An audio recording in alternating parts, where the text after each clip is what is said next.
Questions posed to the Uconn men Sunday night in their latest locker room celebration ranged from references to shipping up to Boston, to requests to try their hand at a Boston accent. Not many takers. Players seemed unfamiliar with the Dropkick Murphys' thunderous recording.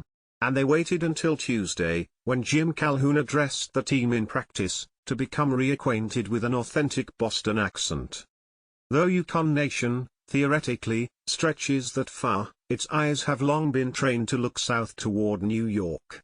References to New York as Storrs South or Storrs as the sixth borough have made the internet rounds for years.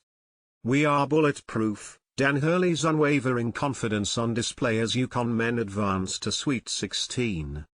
Perhaps the best-known Uconn fan in Boston is a fictional character, Rebecca Howe, played by Kirstie Alley in the 1980s sitcom Cheers. Now the Huskies will be playing in TD Garden, the historical successor to the famed Boston Garden, home of the Celtics, for the East Regionals, starting with the round of 16 game against San Diego State on Thursday at 7:39 p.m. Here is a chance to extend its brand to the North and East. By Sunday, if Uconn is playing in the Elite Eight against Illinois or Iowa State, maybe they could start calling it Stono. I think we're going to have some really insane Uconn crowds, Coach Dan Hurley said. I think it's going to be much louder there than it was here. I get the feeling that a lot of our fans just assumed that we'd get out of Brooklyn, and will be waiting for us in Boston.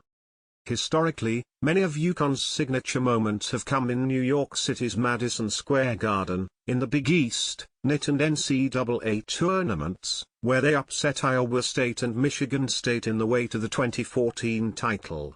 This month, the Huskies won the Big East tournament there, and the first two rounds of the NCAA tournament at the Barclays Center in Brooklyn. Huskies fans in Boston have, actually, been waiting a long time for an opportunity such as this. Uconn has played hockey and football at Fenway Park more recently than the men's basketball team has appeared at the TD Garden. But Uconn's roots up through New England go back further, to the days when the Yankee Conference and ECAC created rivalries with the schools in the Boston area. From Northeastern, Uconn lured Calhoun, native Bostonian, in 1986 to come and build the program into what it is today. We're trying like crazy not to be that small town between New York and Boston, Calhoun said. This is another chance to show we're the place where the best basketball is.